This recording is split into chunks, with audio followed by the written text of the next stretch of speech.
क्या कांग्रेस पार्टी खत्म होने के कगार पर है? क्या कांग्रेस पार्टी का 150 सालों से भी ज्यादा पुराना एम्पायर बीजेपी के सामने घुटने टेकने पर मजबूर है? कांग्रेस की किन गलतियों के कारण आज कांग्रेस खत्म होने के कगार पर है? और क्या सच में कांग्रेस के डाउनफॉल की असली वजह खुद राहुल गांधी है? और इस बात में कितनी सच्चाई है कि राहुल गांधी कभी पॉलिटिशियन बनना ही नहीं चाहते थे, उनके ऊपर प्रेशर डाला गया कांग्रेस पार्टी को संभालने का? सच्ची कहती हूँ, मुझे वो अपने हालात के एक विक्टिम लगते हैं। हो सकता है उनको एक्टिंग करनी हो, क्या पता, आप उनका जिस तरह से सब वो एक्टर बन सकते हैं। वो कहने में आता है किसी महिला से प्रेम करते हैं, उनकी शादी भी नहीं हो, और मुझे लगता है उन पे प्रेशर बहुत डाला जाता है कि तुम ये करो करो करो, तुमसे चाहे ये हो चाहे नहीं हो, पर तुम ये करो।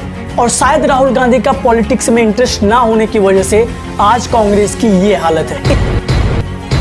इस बात में कितनी सच्चाई है और क्या है असली वजह कांग्रेस की फेलियर की, आज की इस एक वीडियो में इस क्वेश्चन के तह तक जाकर ये जानने की कोशिश करेंगे कि क्या है असली वजह कांग्रेस के डाउनफॉल की। देखिए, ये सारी चीज समझने के लिए हमें थोड़ा सा पीछे जाना होगा।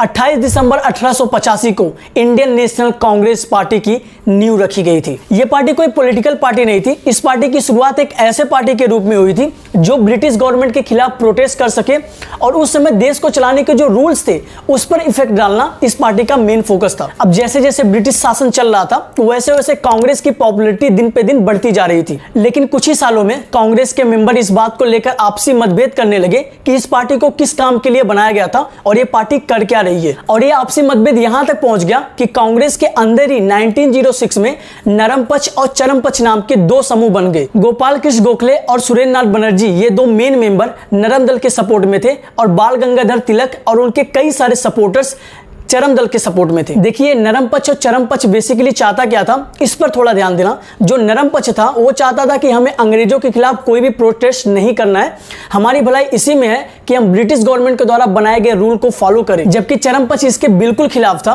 वो ब्रिटिश गवर्नमेंट का और उनके द्वारा बनाए गए रूल का खुलकर विरोध कर रहा था और ब्रिटिश गवर्नमेंट के साथ किसी भी प्रकार का कोई समझौता नहीं करना चाहता। और अगर सही मायनों में देखा जाए तो कांग्रेस पार्टी को बनाया ही इसीलिए गया था कि वो ब्रिटिश गवर्नमेंट के खिलाफ आवाज उठाएगी और देश को आजादी दिलाएगी, ना कि उनके साथ समझौता करेगी। टाइम धीरे धीरे बीतता गया और एक ऐसा समय आया कि ये सारे बिखरे हुए लोग एकजुट हो गए। ये समय था 1915 का, जब गांधी जी साउथ अफ्रीका से भारत लौटे थे और सन 1919 में भारत के असहयोग आंदोलन को ज्वाइन किया था। साल 1929 एक ऐसा साल जब लाहौर में, जो आज पाकिस्तान में आता है, वहां पर एक बहुत बड़ी मीटिंग बिठाई गई और इस मीटिंग के अध्यक्ष जवाहरलाल नेहरू थे। नेहरू जी ने इस मीटिंग में यह अनाउंसमेंट कर दिया था कि आज से कांग्रेस पार्टी की एक ही और अंतिम लक्ष्य देश को पूरी तरीके से आजादी दिलाने की रहेगी। और ये लक्ष्य साल 1947 में पूरा होता है।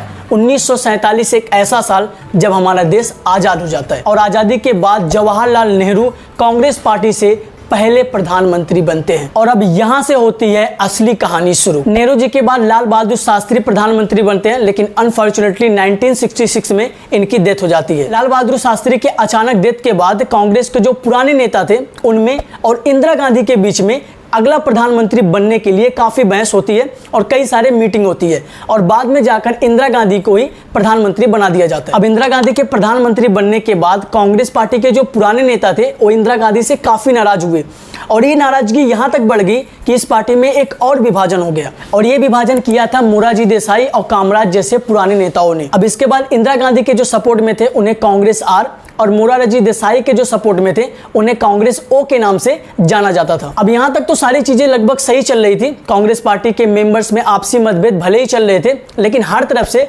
कांग्रेस की ही सरकार थी। अब साल आया 1980। 1980 एक ऐसा साल जहां से कांग्रेस की बनी बनाई बस्ती एक एक करके सुनसान होने लगी। 6 अप्रैल 1980 को भारतीय जनता पार्टी बीजेपी की स्थापना हुई और यहां से कांग्रेस पार्टी की असली डाउनफॉल स्टार्ट हो गई। कांग्रेस को पहली बार 1977 के जनरल इलेक्शन में हार का सामना करना पड़ा, लेकिन सिर्फ 3 सालों के अंदर ही इंदिरा गांधी फिर से सत्ता में आ गई। लेकिन कुछ ही महीनों में इंदिरा गांधी की हत्या हो गई और उनकी हत्या के बाद उनके बेटे राजीव गांधी को अगला प्रधानमंत्री बना दिया गया। इसके बाद आया 1990 का दशक, जिस समय भारतीय जनता पार्टी ने कांग्रेस को एक बड़ा झटका दिया। भारत के इतिहास में यह पहली बार था कि कोई गैर कांग्रेसी पूरे 5 सालों तक प्रधानमंत्री पद को संभाला, और ये कोई और नहीं बल्कि भारतीय जनता पार्टी के नेता अटल बिहारी वाजपेयी थे। बीजेपी की इस जीत के बाद मानो कांग्रेस की उल्टी गिनती शुरू हो गई। जिस भी स्टेट में चुनाव होता था वहां पर कांग्रेस को हार का सामना करना पड़ता था।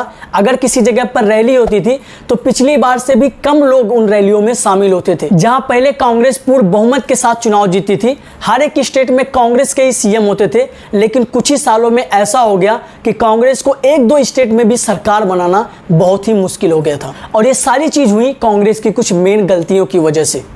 कांग्रेस पार्टी की जो सबसे बड़ी गलती है वो है परिवारवाद। आप कांग्रेस पार्टी की हिस्ट्री उठाकर देख लो, आज तक जितने भी पीएम हुए हैं वो मैक्सिमम गांधी परिवार से ही हैं। अब इसका मतलब ये है कि या तो कांग्रेस पार्टी किसी को पीएम बनाना नहीं चाहती थी या उनकी नजर में कोई पीएम बनने के लायक था ही नहीं। लेकिन दूसरी तरफ बीजेपी को देख लो, गुजरात का एक चाय बेचने वाला जिसे बीजेपी के द्वारा सीएम बनाया गया और आज वही प्रधानमंत्री बना हुआ है। उत्तर प्रदेश में एक योगी मुख्यमंत्री बना हुआ है। अगर आप ढूंढने निकलोगे तो ऐसे बहुत सारे लोग आपको मिल जाएंगे। दूसरा है कि कांग्रेस पार्टी ने आज तक कोई ऐसा बड़ा बदलाव नहीं किया है, कोई ऐसी बड़ी काम नहीं की है जिसको लोग सदियों तक याद रखें। बड़े बदलाव जैसे कि बीजेपी ने नया संसद भवन बनाया। जब भी नए संसद भवन की बात की जाएगी तो इसे बीजेपी के कार्यकाल से जोड़ा जाएगा कि बीजेपी के कार्यकाल में इस नए संसद भवन का निर्माण किया गया था। बीजेपी ने आजादी के साथ चली आ रही आर्टिकल 370 को हटाया, 500 साल पहले बने राम मंदिर पर दोबारा प्राण प्रतिष्ठा कराया और भी कई सारी ऐसी चीजें हैं जिन्हें चाहकर भी भुलाया नहीं जा सकता। Main reason to end of Congress empire. देखिए, अगर किसी व्यक्ति को आपको अपने साथ मिलाना है तो आप क्या करोगे?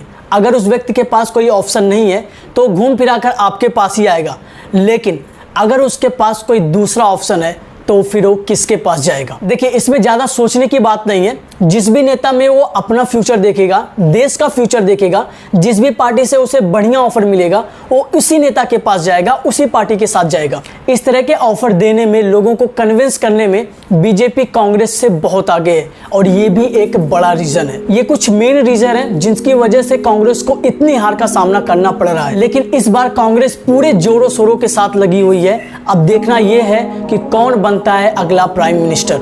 बाकी आप लोगों से यही एक रिक्वेस्ट है कि जिसको भी वोट देना सोच समझ के देना। Thank you.